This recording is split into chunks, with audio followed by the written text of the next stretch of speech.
आसमान में काले बादल छाए हैं, हल्की हल्की बारिश पड़ रही है, ठंडी हवा चल रही है, जिससे मौसम बहुत ही सुहावना और खुशनुमा हो गया है।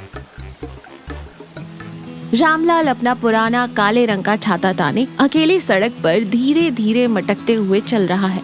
ठंडी हवा से वो थोड़ा सिकुड़ भी रहा है, लेकिन उसके चेहरे पर एक अजीब सी खुशी और सुकून है। वो अपने आप में ही बातें करते हुए कहता है, हा, क्या अद्भुत मौसम है। ऐसी ठंडी हवा, ये रिमझिम बारिश, मन एकदम मयूर होकर नाच रहा है। और सबसे बड़ी खुशी की बात तो ये है कि सुषमा पूरे 1 हफ्ते के लिए अपने मायके गई हुई है। घर में ना कोई टोकने वाला है, ना रोकने वाला, और ना ही ये ला दो वो ला दो चिल्लाने वाला। मैं एकदम आजाद हूँ। इस ठंडे मौसम में जब बाहर झमाझम बारिश हो रही है तो गर्मा गर्म करारी खस्ता आलू पैटी मिल जाए तो कम से कम स्वर्ग का मजा आ जाए। बाहर से एकदम क्रिस्पी परत और अंदर से चटपटा तीखा मसालेदार आलू का मसाला।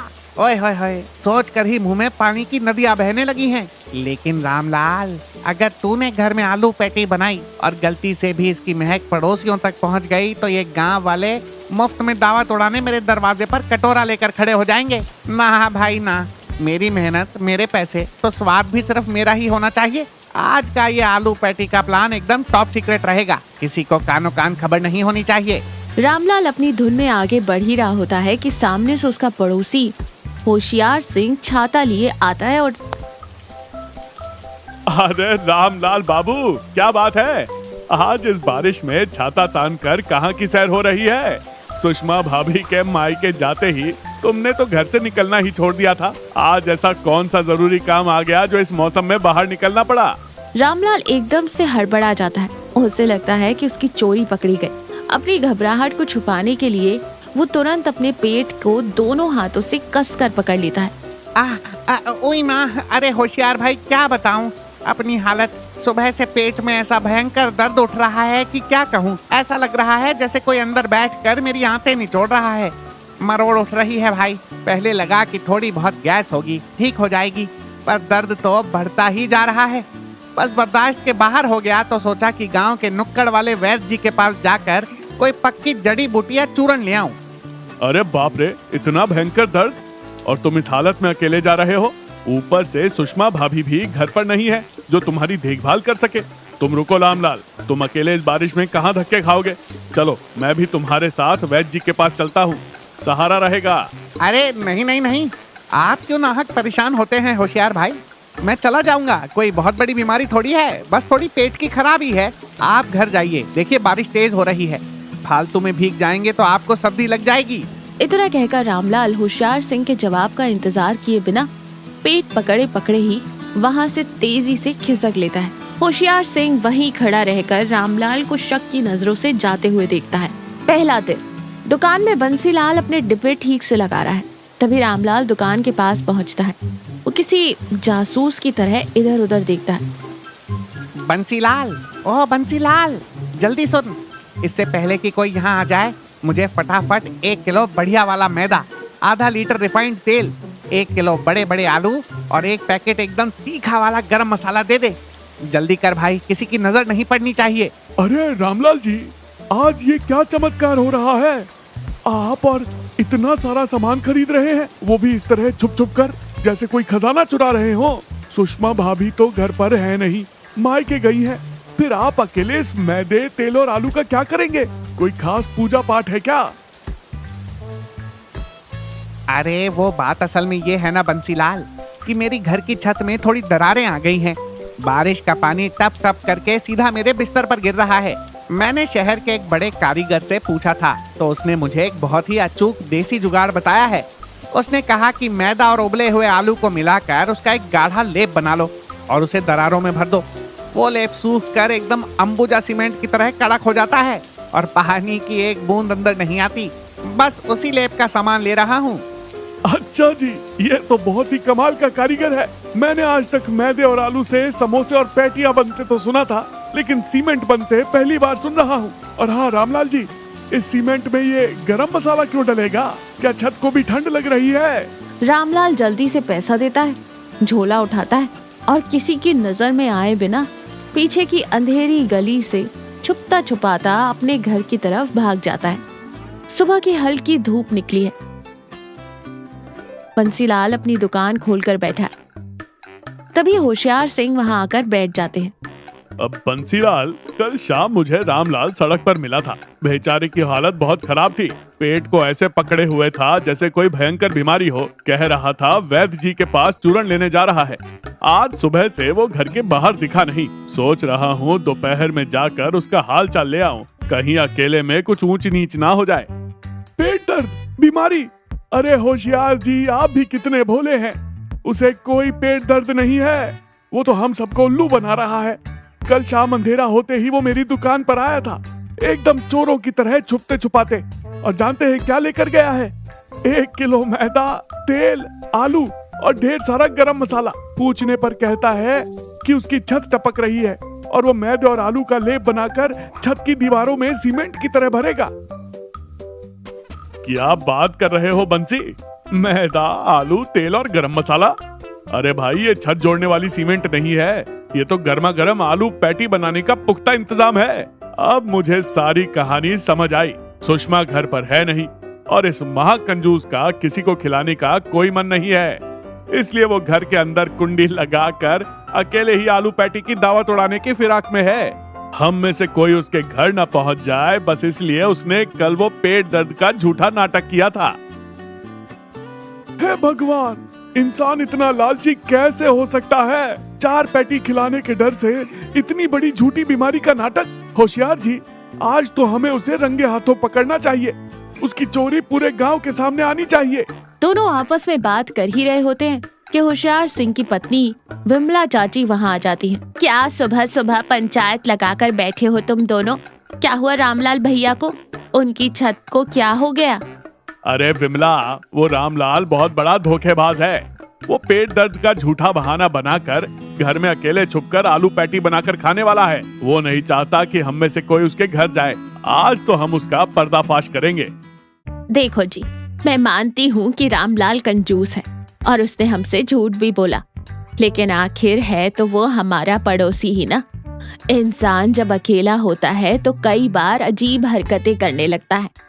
उसने हमसे बीमारी का बहाना बनाया है ना। मौसम विभाग ने कहा है कि कल और तेज बारिश होगी। कल दोपहर को हम तीनों उसके घर जाएंगे, लेकिन उससे लड़ने या उसे शर्मिंदा करने नहीं। तो फिर क्या उसकी आरती उतारने जाएंगे? नहीं, कल दोपहर को मैं रामलाल भैया के लिए बिना तेल मसाले वाली एकदम सादी मूंग दाल की पतली खिचड़ी और थोड़ा सा सब्जियों का गरम सूप अपने हाथों से बनाकर ले जाऊंगी। अगर वो सच में बीमार हुआ तो वो खिचड़ी उसके पेट को आराम देगी, और अगर उसने झूठ बोला होगा तो हमारे इस अपनेपन और परवाह को देखकर उसे खुद ब खुद अपनी गलती का एहसास हो जाएगा।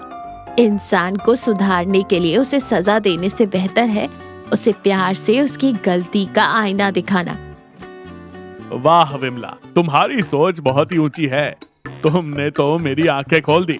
बंसीलाल, कल दोपहर को हम रामलाल के घर जरूर जाएंगे, पर एक सच्चे पड़ोसी की तरह है।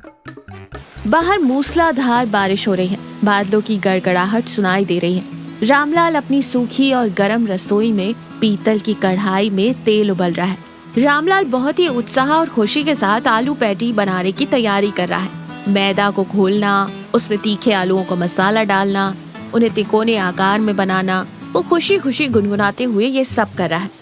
आज तो मेरे घर में राजा महाराजाओं वाली दावत होगी। आहा, इस गरम मसाले की क्या लाजवाब खुशबू उठ रही है। पूरे 10 आलू पैटी बनाऊंगा। बाहर झमाझम बारिश होगी और अंदर मैं अपनी चाय की चुस्कियों के साथ एक एक करारी पैटी का आनंद लूंगा। ना किसी को हिस्सा देना है, ना किसी का मुंह देखना है। रामलाल, मानना पड़ेगा, तेरे जैसे अक्लमंद इस पूरे फूलपुर गांव में कोई नहीं है। रामलाल एक एक करके वो पैटियों को खौलते हुए तेल में डालता है। तेल में पैटियों के तलने की वो अद्भुत सौंधी और मसालेदार महक पूरे घर के कोने कोने में फैल जाती है। कुछ ही देर में सुनहरे भूरे रंग की एकदम खस्ता और करारी पैटियां तलकर तैयार हो जाती हैं। रामलाल उन्हें निकालकर एक बड़ी सी प्लेट में सजा लेता है। वाह मेरे शेर, क्या रंग रूप निखर कर आया है, एकदम करारी। तभी अचानक कोई बाहर जोर से दरवाजा ठोक रहा है। रामलाल बुरी तरह से चौंक जाता है। अरे बाप रे, इस मूसलाधार बारिश में मेरे दरवाजे पर कौन आ टपका? अगर किसी की नजर मेरी इन पैटियों पर पड़ गई तो मेरी सारी मेहनत पर पानी फिर जाएगा। मेरा सारा सपना चूर चूर हो जाएगा। मोटा सा साफ कपड़ा उठाता है और आलू पैटी वाली प्लेट को पूरी तरह ढक देता है। वो कढ़ाई के ऊपर भी एक बड़ा ढक्कन रख देता है और खांसते हुए कमर झुकाकर दरवाजा खोलने जाता है। दरवाजा खोलते ही सामने होशियार सिंह, बंसीलाल और हाथ में टिफिन लिए विमला चाची खड़ी है। अरे होशियार भाई, बंसीलाल, विमला भाभी, इतनी भारी बारिश और तूफान में आप लोग मेरे घर पर क्यों कष्ट कर रहे हैं? अरे रामलाल, परसों शाम जब तुम मिले थे तो दर्द से तड़प रहे थे। उसके बाद से तुम एक बार भी घर से बाहर नहीं निकले। सुषमा भाभी भी घर पर नहीं है जो तुम्हारी देखभाल कर सके। हमें तुम्हारी बहुत चिंता हो रही थी, इसलिए हम सब तुम्हारा हाल चाल लेने आ गए कि कहीं तुम्हें अस्पताल तो नहीं ले जाना। हाँ रामलाल जी, अकेले इंसान को बीमारी में बहुत तकलीफ होती है। पड़ोसी होने के नाते ये हमारा फर्ज है कि हम मुसीबत में आपके काम आए। पेट दर्द में इंसान का शरीर बहुत टूट जाता है।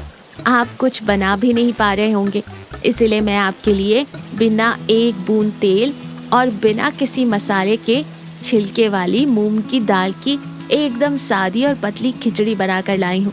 और थोड़ा सब्जियों का सूप भी है। ये गरम गरम खिचड़ी आपके पेट को बहुत ठंडक देगी। आप जल्दी से अंदर जाकर इसे खा लीजिए। रामलाल अपने हाथ में पकड़े हुए सादी खिचड़ी के टिफिन को एकटक देखता रहता है। फिर वो अपनी नजरें उठाकर बिमला चाची, बंसीलाल और होशियार सिंह के चेहरों को देखता है। उन तीनों के चेहरों पर रामलाल के लिए कोई गुस्सा नहीं, बल्कि एक निस्वार्थ प्रेम और सच्ची चिंता झलक रही थी। ठीक उसी समय बाहर से हवा का एक तेज झोंका खिड़की के अंदर आता है। मेज पर रखी प्लेट में वो मोटा कपड़ा थोड़ा खिसक जाता है और बस गर्मा गर्म मसालेदार आलू पैटी की वो मदहोश कर देने वाली खुशबू पूरे कमरे में फैल जाती है। वैसे रामलाल बाबू, एक बात तो है, तुम जो ये पेट दर्द की जड़ी बूटी लेकर आए हो ना, कसम से इसकी खुशबू बिल्कुल हमारे घर में बनने वाली ताजी आलू पैटी जैसी आ रही है। हाँ होशियार जी, बिल्कुल सही कह रहे हैं आप। और मुझे तो ऐसा लग रहा है कि रामलाल जी ने अपनी छत की दरारें भरने के लिए जो मैदा और आलू का सीमेंट बनाया था, वो भी आज कढ़ाई में बहुत अच्छी तरह से पक गया है। रामलाल को तुरंत एहसास हो जाता है कि उसका झूठ अब पूरी तरह पकड़ा जा चुका है। वो शर्म से पानी पानी हो जाता है और अपना सिर झुका लेता है। मुझे माफ कर दीजिए आप सब, मुझे बहुत बड़ी माफी चाहिए। मैंने आप सबसे बहुत बड़ा झूठ बोला। मुझे कोई पेट दर्द नहीं था, मैं बिल्कुल ठीक हूँ। असल में मैं बहुत बड़ा स्वार्थी, लालची और कंजूस इंसान हूँ। मैं अपने पैसों से खरीदी गई इन आलू पैटियों में से किसी को भी हिस्सा नहीं देना चाहता था। मैं इन्हें अकेले कमरे में बंद होकर खाना चाहता था, इसलिए मैंने वो बीमारी का गंदा नाटक किया। लेकिन आप लोग मेरी झूठी बीमारी की बात सुनकर भी मेरे लिए इतनी भयंकर बारिश में मेरे लिए खाना बनाकर यहाँ तक चले आए। आपके इस प्रेम और अपनेपन के आगे मैं और मेरा स्वार्थ बहुत ही छोटे और नीच हो गए हैं। अरे भैया, इसमें इतना दुखी होने वाली क्या बात है? पड़ोसी ही तो पड़ोसी के सुख दुख में काम आते हैं। तुम आलू पैटी अकेले खाना चाहते थे ना? लेकिन एक बात सच सच बताना, क्या कमरे में बंद होकर छुप छुप कर और डरे डरे अकेले खाने में वो मजा है जो अपनों के साथ ठहाका लगाते हुए मिल बांट कर खाने में है? खाना तो पेट भरता है रामलाल भैया, लेकिन अपनों का साथ आत्मा को तृप्त करता है। विमला चाची की इन बातों ने रामलाल के दिल पर सीधा वार किया। उसकी आंखें पूरी तरह खुल गई। वो बिना एक शब्द कहे तुरंत पलटकर रसोई में भागता है। कुछ ही पलों में वो आलू पैटियों से भरी वो पूरी प्लेट बाहर लेकर आता है। विमला भाभी की बात 100% सच है। अकेले खाने में कोई स्वाद नहीं है, सिर्फ पेट की आग बुझती है। ये आलू पैटियां मैंने अपने अकेले के लिए बनाई जरूर थी, लेकिन आज मैं कसम खाता हूँ इन्हें हम चारों मिलकर खाएंगे। आइए अंदर बैठिए, आज मेरे हाथ की बनी आलू पैटी का स्वाद लीजिए। और हाँ भाभी, आपने जो ये प्यार भरी खिचड़ी बनाई है ना, इसे मैं आज रात को पूरे मजे से खाऊंगा। वाह भाई वाह, चलो भाई बंसीलाल, टूट पड़ो मैदान में। गांव के सबसे बड़े कंजूस रामलाल के हाथ की बनी मसालेदार आलू पैटी, और वो भी बिल्कुल मुफ्त। ऐसा सुनहरा मौका जीवन में दोबारा लौट कर नहीं आने वाला। चारों लोग हंसते हुए दालान में जमीन पर एक बड़ी सी चटाई बिछाकर बैठ जाते हैं। बाहर बारिश छम छम छम बरस रही है। मौसम की उस ठंडक में एक दूसरे से हंसी मजाक करते हुए किस्से कहानियां सुनाते हुए वे बस मिलकर उन गर्मा गर्म करारी आलू पैटियों का आनंद ले रहे हैं। रामलाल जब होशियार सिंह और बंसीलाल को मजे से खाते हुए देखता है तो उसे उस दिन जीवन का सबसे बड़ा सच समझ में आता है कि आलू पैटी के मसालों से कहीं ज्यादा स्वादिष्ट अपनों के साथ बांटे गए इन रिश्तों की मिठास होती है। तो देखा, इंसान चाहे कितना भी स्वादिष्ट और महंगा भोजन क्यों ना कर ले, लेकिन असली तृप्ति और खुशी उसे अपनों के साथ मिल बांट कर खाने में ही मिलती है। लालच, स्वार्थ और कंजूसी इंसान को समाज में अकेला और खोखला कर देती है, जबकि बांटने की भावना, प्रेम और अपनापन जीवन को सच्ची खुशियों और अर्थ से भर देते हैं।